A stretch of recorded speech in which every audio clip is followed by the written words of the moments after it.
Good morning from Washington, D.C. I am Fred Wary, a senior fellow in the Middle East program at the Carnegie Endowment for International Peace. It's my pleasure to welcome you to this panel on the Middle East Climate Change Wake Up. A World Bank report issued just last month identified the Middle East as one of the regions of the world that is most vulnerable to climate change. And indeed, the cascading effects of climate change, to include water scarcity, rising temperatures, desertification, migration, food insecurity, are expected to amplify a number of long-standing governance problems in this region, sharpen inequalities, socioeconomic inequalities, and also pose new disruptions. Among those most impacted by these stresses will be the region's marginalized populations and vulnerable populations, including those living on rural and urban peripheries, migrants and refugees, women, workers in the informal and tourist sectors, to name but a few. And indeed, this list could grow given the effects of climate change. In light of these effects, it's clear that the region's elites need to wake up to the threat of climate change, as implied by the title of this panel. Many governments in the region have certainly made pledges to go green through renewable energy and innovative technologies, and some have taken steps in that direction. Still others are hosting upcoming climate summits, namely Egypt and the United Arab Emirates. But are they doing enough? What obstacles remain? And more importantly, how can governments integrate mitigation measures with innovative socioeconomic and governance reforms to help their societies adapt and withstand climate stresses? And specifically, what are the policies they need to pursue to protect the most vulnerable parts of their population? To tackle these questions, I'm very pleased to welcome our distinguished panel of experts. You have their bios. I'll make this introduction very brief. Olivia Lazard is a visiting scholar at Carnegie Europe. Maisha Alam is a non-resident senior fellow at the United Nations University Center for Policy Research. Manal Shahabi is an applied economist and a senior research fellow at the Oxford Institute for Energy Studies, among other affiliations. Olivia, I'd like to start with you by quoting something that you wrote for Carnegie's Middle East blog 2 years ago. You argued that, quote, climate change is not simply a matter of energy transition, but rather it's a matter of profound political and socioeconomic transformation. Unpack for us what you mean by transformation in the Middle East context, and really help us to understand the systemic effects of climate change. Thank you, Fred, and thank you for having me on this panel. It's really wonderful to be here. So I'd like to focus maybe on two things to try and unpack this quote. The first thing is that, and this is the lay of the land, right? The climate transition is about mitigation and adaptation simultaneously. Mitigation requires, obviously, a shift away from fossil fuel energy, which has a significant series of impacts for countries in the Middle East that have been fossil export dependent for over many decades. But it also requires essentially important changes in the way that we conceive of economic activities, mobility, industrial output, and production, such as steel and cement, for example, which concerns a number of countries such as Egypt and the Middle East. And it fundamentally is about transforming the political economy of any country in the Middle East and creating, therefore, winners and losers. This is the fundamental rule about political economic changes.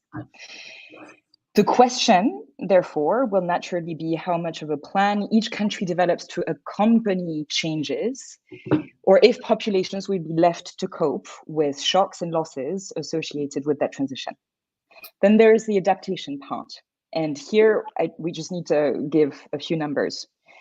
On average, from a global perspective, we've already reached a 1.1 degrees Celsius increase in terms of our global warming pathway.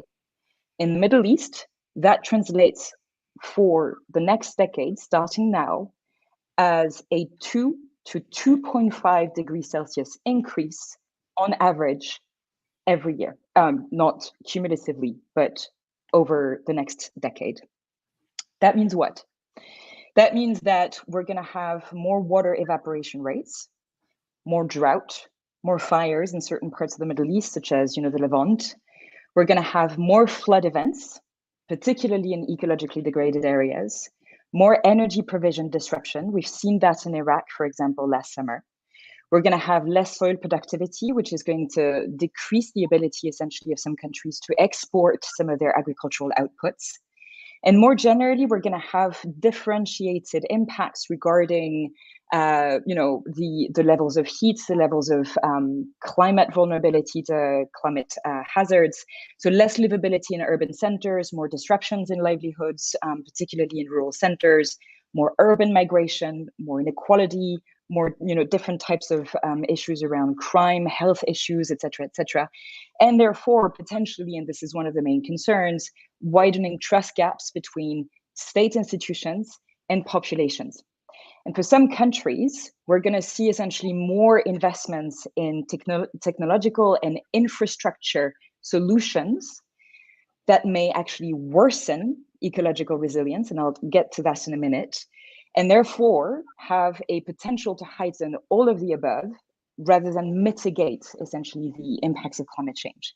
So while dealing with a transition pathway that must be economy-wide in the Middle East and across the world, states in the Middle East will have to understand, preempt, and plan for all of these disruptions that are already baked into the system and whose impacts we can predict, but only to a certain extent.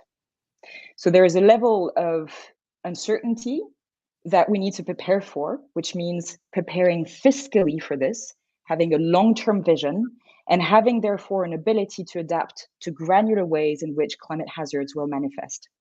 So the key question is how Middle Eastern states will design policies for resilience, how they will define resilience and for whom, and how they will seize potentially the transition as an opportunity for political, economic, and social change. And now very quickly, the second aspect that I'd like to focus on is the fact that there is another challenge at play beyond mitigation and adaptation.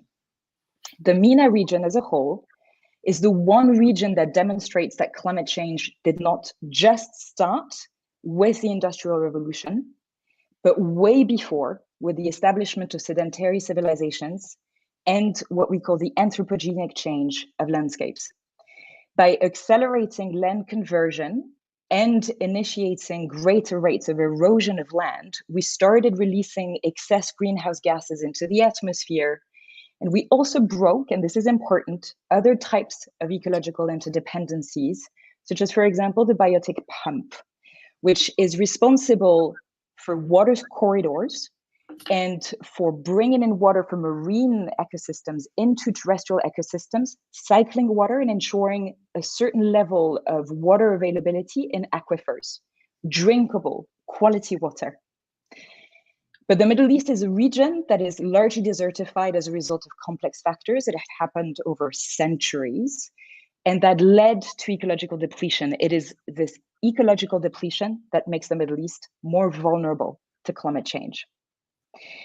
The implication of that is twofold. One, climate change is not just a matter of energy outputs and carbon dioxide. It is part of a complex crisis of ecological exhaustion and unsustainable resource use. The second implication is that re-strengthening ecological interdependencies and working with regenerating degraded ecosystems is absolutely crucial. It's not just a matter of storing carbon. It's really about bringing back water levels up to a level which is linked with human rights, with human security. It's about restoring soil productivity and therefore food security, as well as the basis of economic activity for any society. And it's about buffering against the extremes that are coming in as a result of climate change. I'll stop there because I think I'm done with my time, but we can come back to it afterwards. Thank you so much. Yeah, that was a pretty dire picture you painted, and definitely appreciate the nuanced discussion of what constitutes ecological depletion. Maisha, I want to turn now to you to follow up on that, especially some of the themes that Olivia mentioned regarding human security and resilience, and again, for whom. Much of your work has focused on the intersection between climate change, inclusion and social justice. And in particular, you've written about how gender parity could be impacted by these cascading effects of climate change.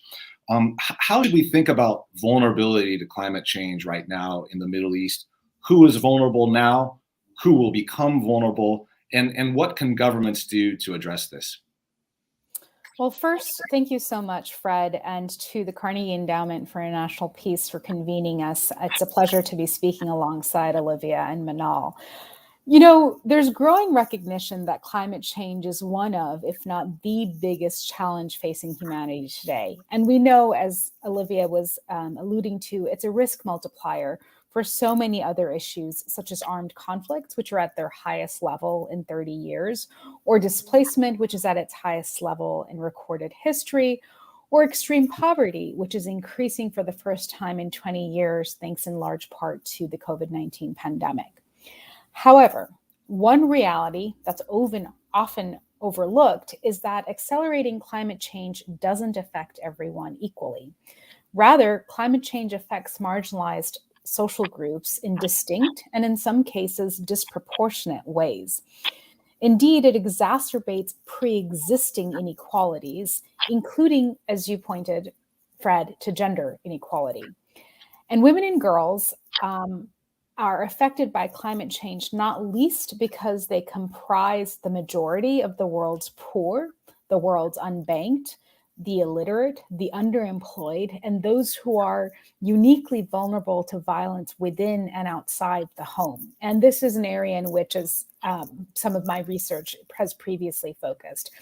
And I think the really important thing to note here is that sex disaggregated, evidence-based research and inclusive policymaking are absolutely critical. So I led a study a few years ago on the intersection of climate change and gender, looking at three key areas: human rights, security, and development. And more recently, research suggests that as climate-related extreme weather events such as droughts, floods, and fires threaten lives and livelihoods, there are a myriad ways in which they shape the micro-level coping mechanisms, which are uniquely harmful to women and girls. These include, for example, rising levels of child marriage, surges in gender-based violence, and the withdrawal of girls more than boys from school. I want to be clear about something. These are statistical correlations, and much more research is needed in order to better understand the causal pathway that links accelerating climate change to gender inequality. And that means getting a better understanding of the needs, aspirations, and experiences of communities on the front lines. Among the issues that I believe must be on the forefront of the agenda for climate change adaptation and mitigation when it comes to these issues are land tenure for agricultural production, again, something that Olivia briefly touched on, water scarcity and supply management, and renewable and safe resources of household energy. These three issue areas are especially pertinent across the Middle East in the face of extreme temperatures, prolonged droughts, and the long history of dependence on non-renewable energy sources.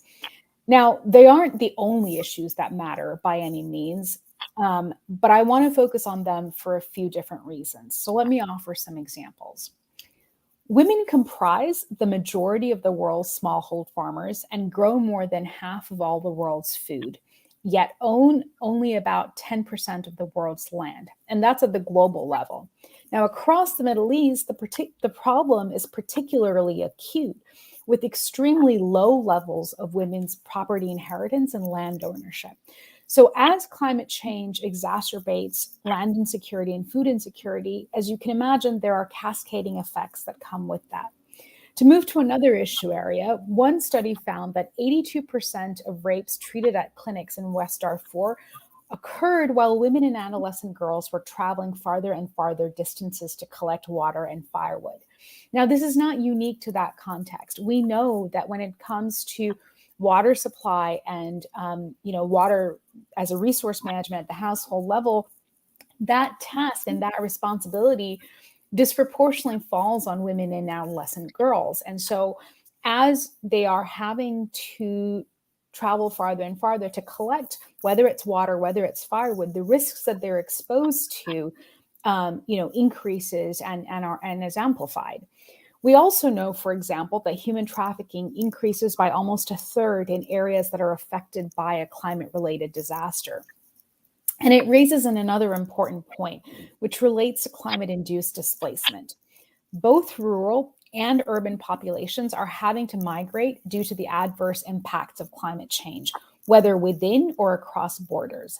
And in some contexts, climate-related disasters are the singular reason for migration, while in other contexts, climate change is at play alongside other factors such as worsening armed conflict or declining economic opportunity. Yet, national and international policy frameworks are inadequate to protecting those who migrate due to climate change.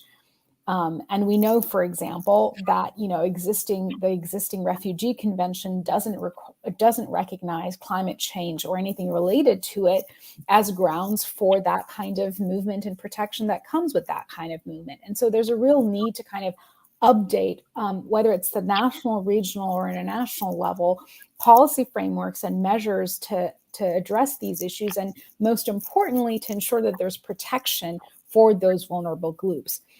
And again, this issue warrants particular attention in the Middle East, especially in countries like Iraq, Syria, and Yemen, where communities are coping with multiple risk factors such as conflict, food insecurity, and extreme heat.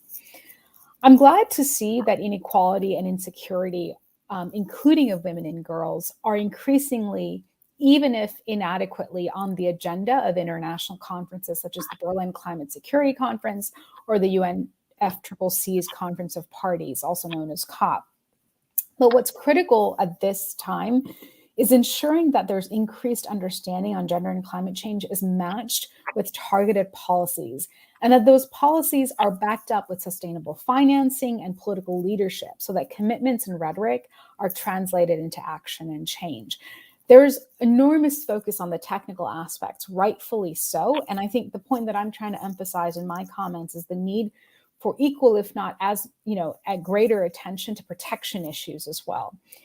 I'll maybe pause here and in later comments, Fred, during the Q&A, I can highlight some examples of tools and policies that have been developed to address these issues. But I want to make one final point, which is I want to underscore that just because some social groups or communities are particularly vulnerable to climate change doesn't mean that they are merely victims or that they lack agency when it comes to addressing climate change. And on the contrary, I would argue that they are and should be seen as key partners whose Indigenous knowledge, experiential insight, and resourcefulness are force multipliers when it comes to climate change adaptation and mitigation. And again, I'm happy to elaborate on that further, in the remainder of the program. So let me hand it back to you now. That was great. Yeah, terrific, very detailed, and I think humanizing discussion of vulnerability, especially on gender and migration, and your caveats on agency are well taken. And I think you've set us up for a very good discussion on the need for inclusion with these local partners. Manal, I want to turn to you to kind of bridge us from adaptation to mitigation. And you bring the important perspective of an energy and economic specialist to this discussion. In your work, you've applied some welcome scrutiny to the green pledges of a lot of these Middle East governments, to their programs, to their ambitions. If you could walk us through those commitments and those plans from a technical perspective, what are the obstacles? What further steps do they need to take? And also try to link those steps, back to the governance issues that we discussed. Thank you very much, Fred. It's a pleasure to be with you here today, with also alongside Olivia and Maisha and you. I think your questions are really important because, as you know, the Middle East is affected by the global climate change as well as what happens domestically. And I think what governments can do is focus more on the mitigation domestically. I think throughout time, I think the Middle East region has lagged behind other regions in what they've done to address climate change effects on their local economies, but also really with minor things, so to speak, like, having really good public transportation system, for example. Linking it back to the title of today's seminar or today's discussion on the wake up, I think we also have really seen very mostly last year just a noticeable wake up with these green pledges that you've mentioned, and I think I'd like to kind of maybe break them into two. So there's the energy transition projects and technologies, and then the regulation side of things, where we've seen new commitments on the regulatory side. So I'll walk you through briefly both of these. The first one on the energy transition projects and technologies, obviously moving away from fossil fuels, which Olivia had touched upon, to renewables, which I think also Maisha had briefly mentioned. That is probably the most straightforward way to move, I guess, towards cleaner economies, but also because the region has some of the best renewable energy sources globally. In this space, we've seen energy importing economies being really ahead of energy exporting economies. So Morocco, Jordan, Egypt, for example, have had a substantial portion of electricity generated being from renewables, 15% in Jordan, up to around close to, I believe, 34% or so in Morocco. But then if we look at hydrocarbon economies of the Gulf Cooperation Councils, for example, we see the numbers significantly lower, even though they are the countries that have more the financial means, so to speak, to fund energy or renewable projects. In energy importing economies, energy security is a driving force, so to speak. But in GCC plans, we've seen renewable energy being part of the larger visions, the grandiose economic diversification visions that these countries have. But really, the development has been quite slow. And we're looking at targets ranging from 15% in the case of Kuwait up to about 45% by 2050 in the UAE. But the penetration of renewables to date is average of 1% across these states, with the exception of the UAE, which has gone from 2% to about 7% only last year. And part of that was accelerated use of also nuclear energy. So that's kind of more on the renewable side. But then there's also what we've seen really accelerated and new in the last year also, or a couple of years, is expansion of cleaner energy projects or energy transition projects, so to speak. And we see probably the biggest player in that is the hydrogen sphere. And hydrogen has basically a very important role, or potential role, I should say, in the hydrogen and the energy world in general. And it's a potential export source for particularly energy exporting economies currently, or I should say hydrocarbon exporting economies. We've seen massive projects being announced, and some have already started in Oman, in Saudi Arabia, in the UAE. We also have seen some hydrogen strategies been adopted. In Saudi Arabia, for example, last year, there was the first shipment of ammonia that was produced from hydrocarbons, so oil and gas, but with reduced carbon using carbon CCUS technologies, or carbon capture, utilization, and storage technologies, and that was shipped to Japan. So we're starting to see really improvements on that, so towards cleaner energy projects. But we're still, as you said, I have in my research kind of put a bit of scrutiny on these green targets, so to speak, in part because the target really is still far from where we are at the moment. And I want to go from that to the second part of what's been happening on the regulation side. Last year, almost a year ago, in April of last year, there was the announcement of the Net Zero Producers Forum between Norway, Canada, the US, but also from the Middle East, it was Qatar and Saudi Arabia.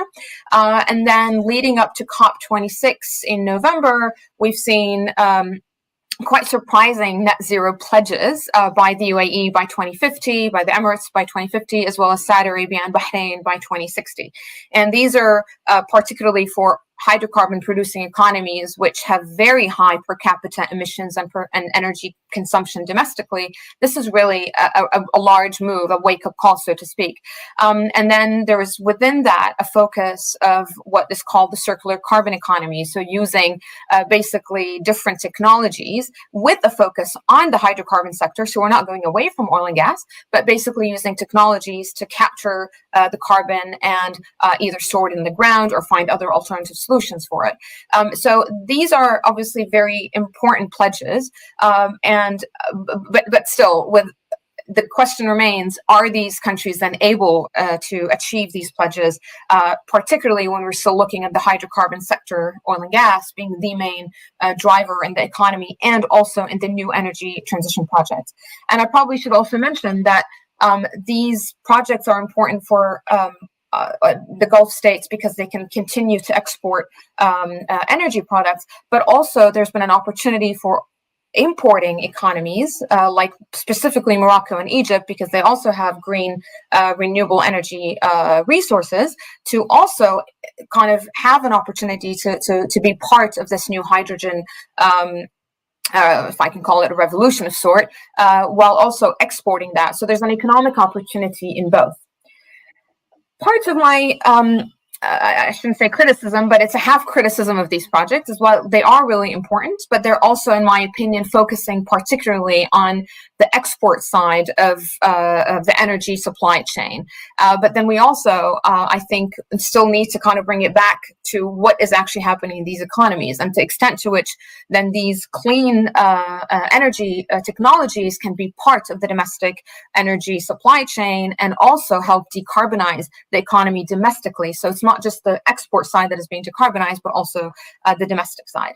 And also part of the importance of having these plans become realized and become successful is we need really development and deployment of successful and commercial carbon capture and utilization and storage technologies, which is now, till now, it's, that's still more of a dream than a reality, and also ensuring that these projects are profitable, but also that there is the environmental and regulatory infrastructure to support their successful deployment, as well as support domestic decarbonization.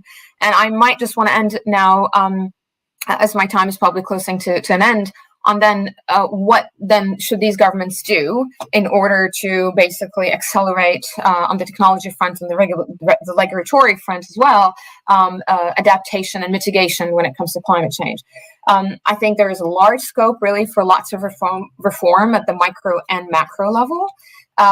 Possibly I would highlight three most important ones. The first one I think is really at the macro level. I think we need a reframing, so to speak, of how we look at the energy transition and at the environment. As I mentioned, these energy transition projects and these technologies are geared toward the export side, if you look at it really from a nuanced perspective.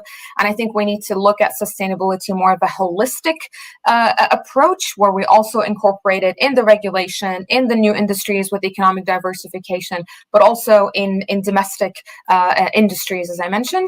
And then leading from there, I think once we have that holistic view with sustainability as an overarching theme, the second area that I think should be done is really strengthening the regulatory framework, particularly in areas of carbon and the environment, all the CCUS technologies, but also the private sector, because the private sector for the longest time has been really the main profiteer, so to speak, of the rentier states, and also not really involved in driving a cleaner economic diversification and enhancing economic resilience, and efficiency. So there's a large scope there. And then the last part that I think is really critical is energy reform, and energy reform really of the larger sense of it, not just, with subsidies, particularly with the private sector, but also, strengthening and accelerating renewable energy share in the domestic power generation, but also strengthening, I think, I can't remember, I think it was mentioned by one of the ladies before me, but also the public transportation system, and also increasing investments or incentives for investments in clean technology, and then how that then kind of translates back to the overall culture and how we look at basically our attitudes, so to speak, if you will, when it comes to energy and how it relates to our consumption of energy, but also how it relates to the environment. And I'm happy to take any questions if you have at this stage. Great. Yeah, that was terrific. I mean, a great panoramic dive into the nuances of this transition and the plans, and especially appreciate your distinction between the export and the import models, and also the need for domestic issues as well. I'd like to turn it over for questions from the audience. A reminder to our audience that you can ask a question to our panelists using the live chat function on YouTube. And so with that, we'll open it up for questions.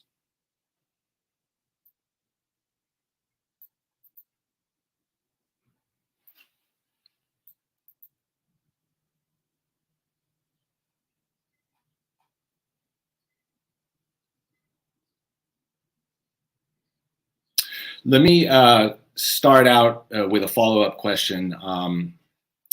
I guess it's really this was anticipating my question, Olivia. This is really pertains to all of you.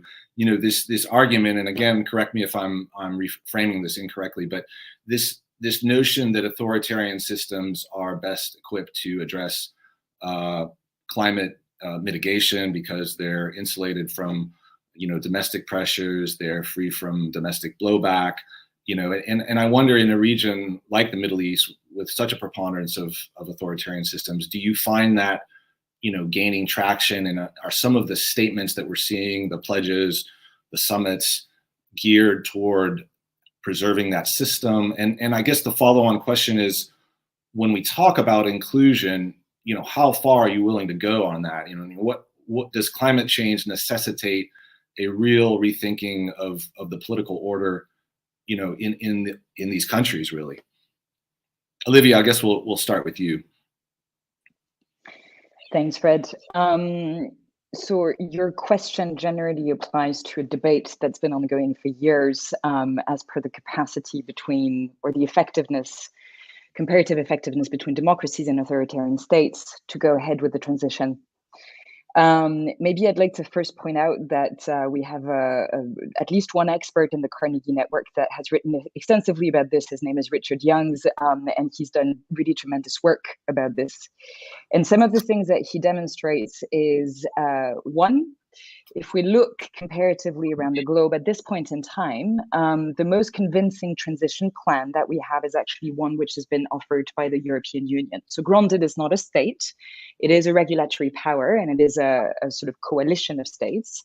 But it is, you know, the best version, essentially, or the closest version that we have to what a democratic force can essentially do in order to provide some incentives, some guidance as to how to go about the transition, knowing that it's far from being perfect. There's still a lot of things to do, but it is the most convincing plan that is out there in terms of, you know, nationally determined contributions, even though that's not nationally determined at this point.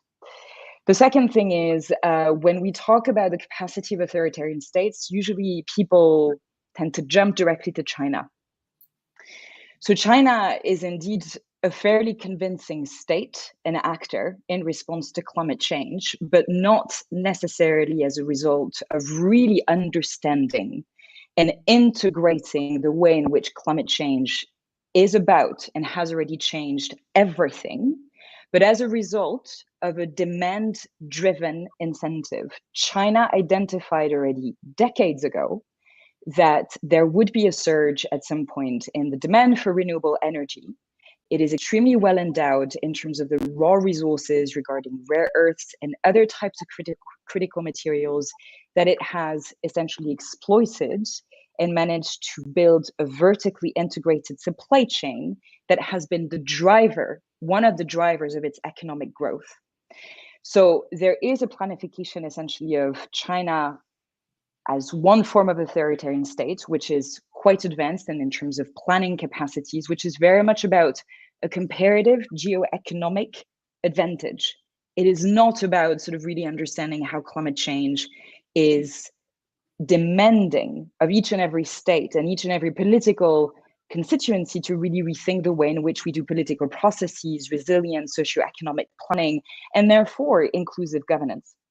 And the very last thing about the Middle East in particular, when we start speaking about forms of authoritarianism in the Middle East, or how we assume that authoritarian states will have a long-term planning capacity, essentially, that enables them to plan for climate change, we realize essentially that in the Middle East, the countries have essentially perfected the art of keeping the lid on ever increasing levels of boiling water. And this is a very, very different thing, because it essentially shifts the argument. And we realize that authoritarian states are actually much better at planning for short-term crisis management rather than long-term planning. So in the case of the Middle East, we already saw that with the Arab Spring, where essentially there was a number of different complex factors that overtook the capacity of state actors to really deal with a number of different grievances, which had some roots in environmental issues, which then trickled into governance issues, which then, were also sparked in terms of socioeconomic grievances. And that's what you were saying, indeed, at the beginning of your introduction, Fred. At the moment, climate disruptions act as a magnifying effect of pre-existing grievances, and they're going to increase over time, because we're essentially undermining the capacity of societies to really function from a human rights perspective, an economic perspective, a social fabric perspective. But at some point, they will also start acting as profound disruptors of political and economic fabrics. And this is the part where we don't exactly know how that is going to play out. And this is the part that Middle Eastern countries are certainly not looking ahead enough into the future in order to plan. And the result is, therefore, what Manal was also mentioning, that there is an over-reliance on technological solution pathways in order to mitigate the climate crisis, keep business as usual in terms of rentier state income, rather than rethink the way in which we do governance, inclusion, how we understand vulnerability, how we rebuild essentially social and economic fabrics, how we strengthen ecological interdependencies through ecological design and environmental regeneration, and how we replan essentially for new types of territories and territorial administration as well. Terrific. No, that was great. And the questions are now rolling in, and I'm going to bundle a couple of them. Manal, these two are for you on the GCC. First question, what role does Israel play in helping GCC states with energy transition? The second one is, how interested are the GCC states in exporting green technologies and solutions to other states in the region? Could they lead the green transition regionally? Okay. Very interesting questions. And also, just to add, before I answer them very quickly, without details to Olivia's point earlier in the previous question, I think we also need to maybe look also at the Middle East regimes with also really the incentive. All regimes want to kind of stay in power, so to speak, but I think also there is really the play of how that really happens is the extent to which they're energy importers or energy exporters is really affecting how they the extent to which they actually can achieve these energy transition plans. And I'm going to use that then to kind of get into the two questions that you asked. I'll start with the second one, in exporting green transition. The Gulf states are in an interesting position because on one side they are really they have the economic incentive because in the world the role of fossil fuels is declining, so there's an incentive to kind of get into become energy exporters, not just fossil fuel exporters, and to try to get support from that through the export, largely to fund the rentier state and the big expenditures. But at the same time, we also see that they're really behind in the energy, in the green energy transition or green energy in general. I think there's also an interesting point to think about, that green transition, as I mentioned earlier, really requires and depends, the success of that depends on technology. So the funding of technology in the largest, let me rephrase that. The countries that have the largest advantage in hydrogen and in green energy technology and renewables are countries that also allocate a substantial part of their budgets to technology and R&D expenditures. In the Gulf, we don't really have that at the moment. So the big parts of that will really be relying on outside external technology firms, for example, and partners to really drive the technological advancements. So then there is a large gap, even though there is very excellent renewable energy resources in the Gulf, and there is financial base, if you will, to potentially fund large renewable and or green energy transition projects. I think there is also still really the gap of, one, is there the will to do that? But then also the second is, do we actually really have R&D technologies to do that?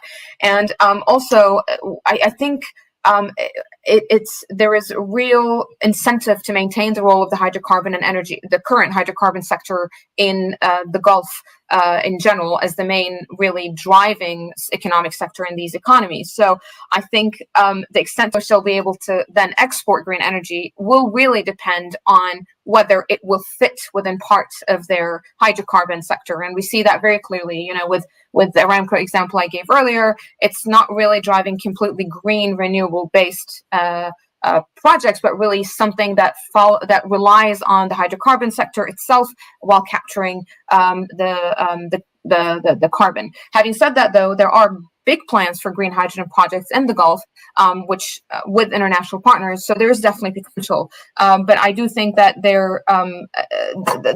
probably my last point on that question is the Gulf states are competing against one another as well in this market. So I think at some point, if there is even a regional contribution within them to work together, this idea of maybe exporting green transition would then be stronger, because they can collaborate at the financial side, but also at the technology side, and potentially not really compete against one another.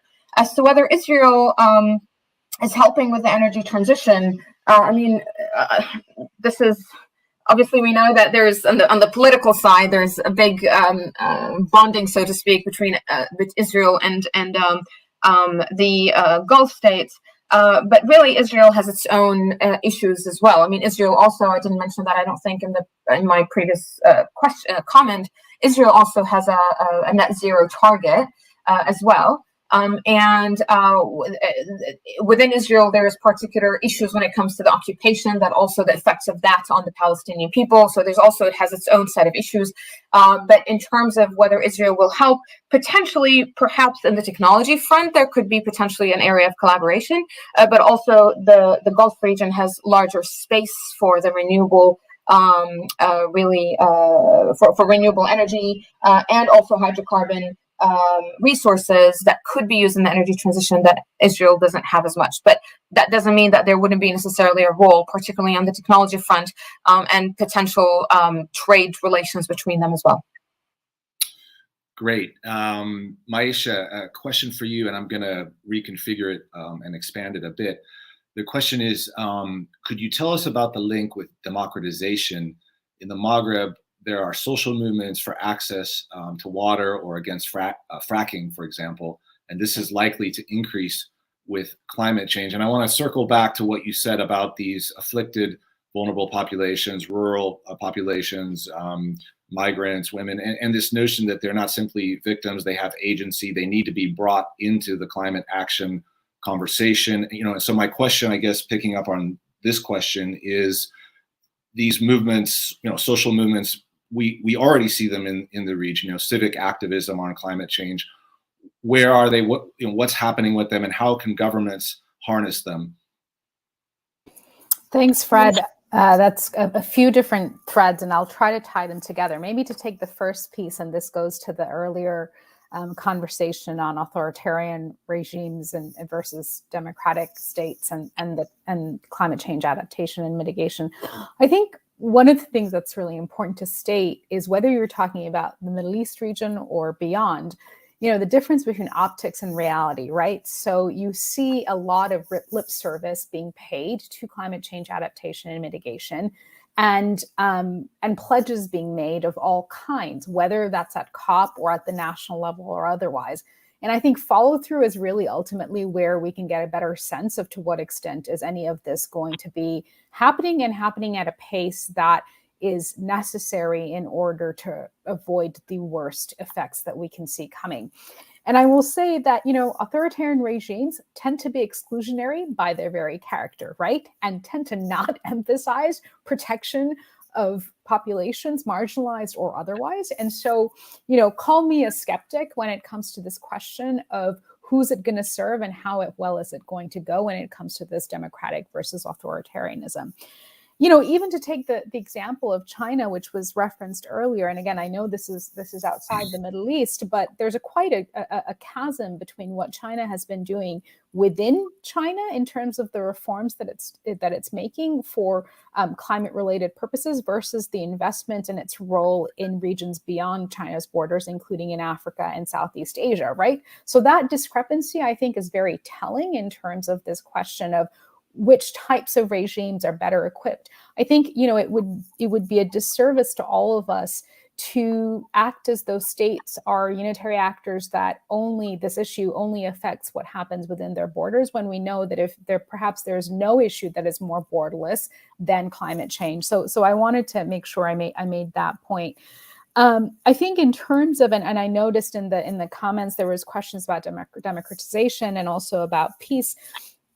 A few things are important to note, including in the Maghreb and the Sahel and in the Middle East, which is, yes, we have to pay attention to the role of governments and the role of states, but it's equally, if not as equally important, to pay attention to the role of non-state armed groups, as well as non-state unarmed groups. So somebody alluded to the importance of engaging with the private sector and developing public-private partnerships. So that's incredibly important. The other side of that equation is the role of non-state armed groups, especially as there is political upheaval and there are territories often rich in natural resources that are ungoverned by states and that are either governed or controlled in some way, shape, or form by non-state armed groups. When we think about climate change adaptation and mitigation policies, it's not enough to just look at the role of states, because there are going to be regions that are going to be changing in certain ways and others that are not, just by virtue of who controls that territory and controls the population therein. Now, with respect to social movements and mobilization for water, I think this is an incredibly important question. Even under repressive conditions across the Middle East, we have seen enormous, and North Africa, we've seen enormous social mobilization for a whole host of issues, among them access to clean water, safe housing, and coping with, whether it's desertification, soil erosion, or so on and so forth.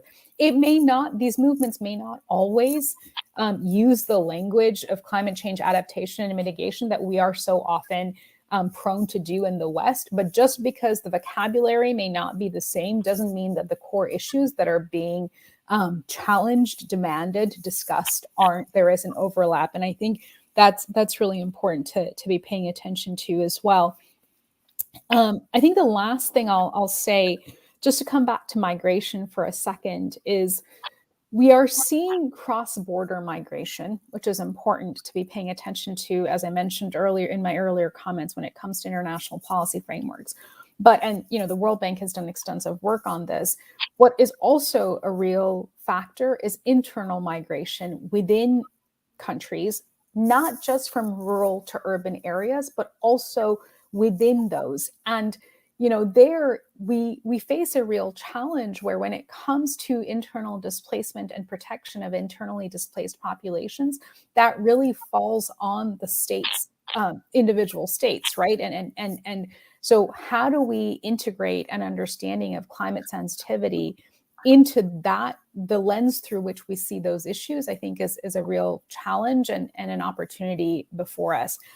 And then, Fred, you had also asked about kind of examples of policies or tools that have been developed, particularly when it comes to the inclusion of women and the integration of gender sensitivity. And so maybe just to highlight the example of climate change gender action plans, which are a policy tool that have been developed over the course of the last at least a decade. I think in some cases more than a decade. These are policy frameworks that are developed at the national level, often in partnership with both international NGOs as well as IGOs, so IUCN, UNEP, UNDP, so on and so forth, to help at the national level governments understand the intersection and take an intersectional approach when it comes to climate change and when it comes to gender equality.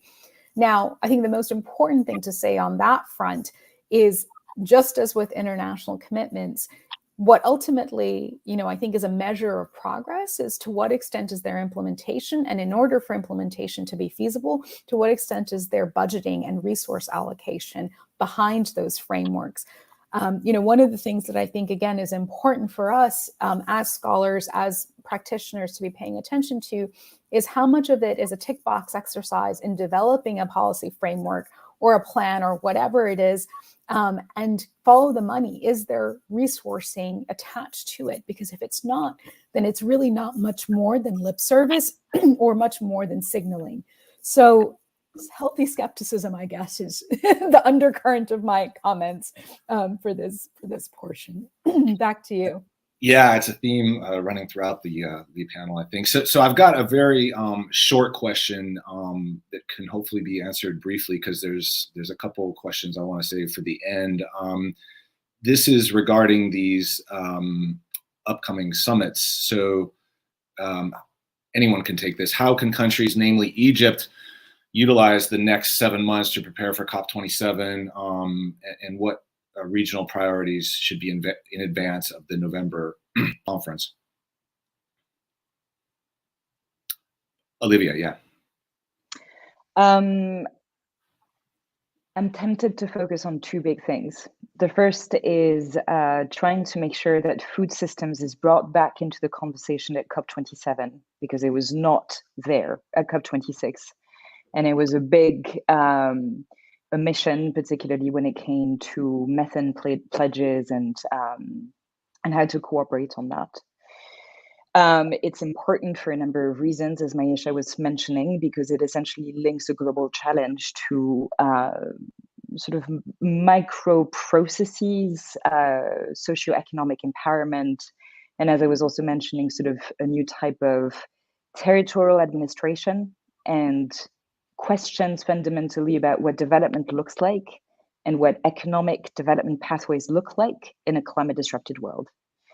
And food systems are a huge part of the answer. We need to start looking into how we recomplexify food systems, how we shift away from monocultures, how we ensure food resilience and security, and how we do so whilst, as I was mentioning, sort of rebuilding ecological integrity and what we call water retention landscapes. So it's about making sure that agriculture, once again, participates or is part of the solution. And Egypt has a very strong sort of historical role to play from a symbolic perspective, but also, has a very strong voice due also partly to recent history regarding the Arab Spring.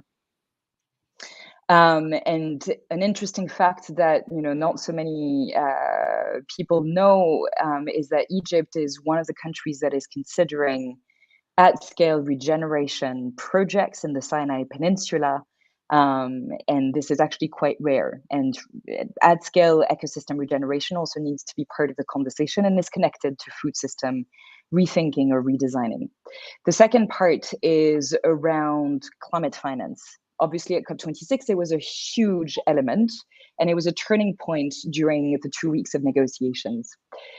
It's not uncommon, but COP26 marked a new era of conversations and negotiations regarding how negotiations between the so-called global north and global south will take place. And climate finance is not just a matter of financial volume, it is also a matter of determining exactly how you invest it for good mitigation and technological innovations, as Manal was mentioning, and for really good adaptation programming and budgeting.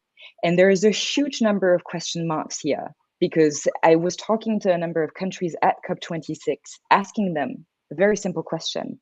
Do you know what adaptation looks like in your context? A lot of countries don't know.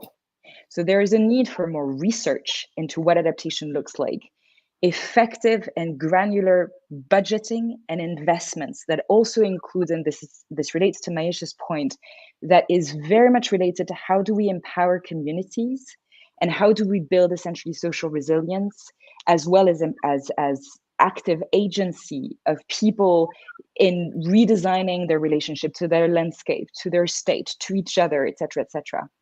So it's about using essentially the whole conversation about climate finance in a way that collects, information about what good adaptation looks like around the world, what thresholds, we are looking at, because adaptation at 1.5 degrees is not going to be the same if it's, at 2 degrees, and how we essentially sort of, build a global platform, almost a collective intelligence for how to do good adaptation in the future in a way that is profoundly connected to mitigation. So Egypt has a lot of work to do in the next 7 months.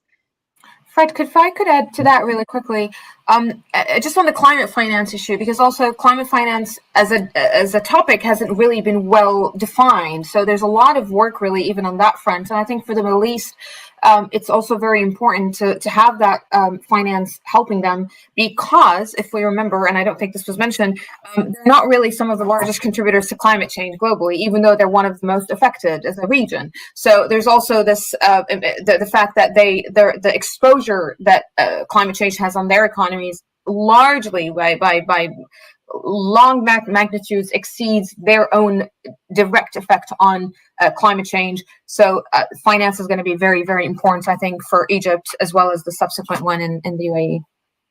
And if I could just jump go in ahead. with two quick points. The first relates to Olivia and thank you so much, Olivia, for emphasizing food security, which I had meant to do. And I noticed in the questions from the audience, there was a comment or a question specifically on Yemen. And I think Yemen is the perfect example where you can see, acute food insecurity has been accelerating for a few years. It's been sharply or dramatically worsened by the pandemic. And we also know that it's very closely linked with armed conflict and environmental degradation.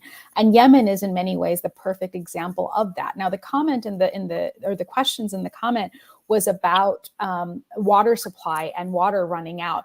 And I think water is one of those issues where it's hard sometimes to grasp what that looks like and what it means. And one of the things I always like to say is pay attention to food insecurity, because yes, the conditions of famine are of course impacted by armed conflict and all of that, but it's also about access to water. And you can tell just how bad that issue is going to be, how much it's going to be worsening by the way in which food insecurity changes. So that was just one quick comment I wanted to make.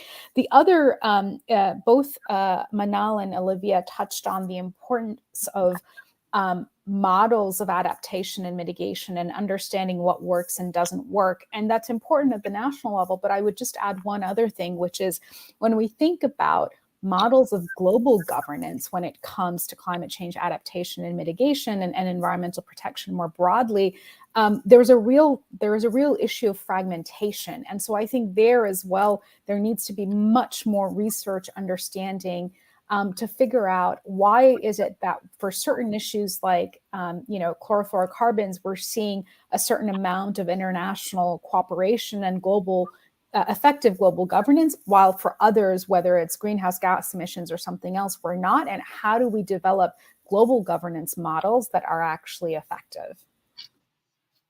Terrific. That's a great point to close on. Maisha, you touched on the conflict question I was going to ask. We have run out of time, unfortunately. I want to thank all of you for some really rich and illuminating remarks. I certainly learned a lot. You made an urgent call for real concerted action by governments in the region to really allocate resources and not simply tick boxes, as you said, Maisha, and also a plea for broader inclusion of a vast array of social actors.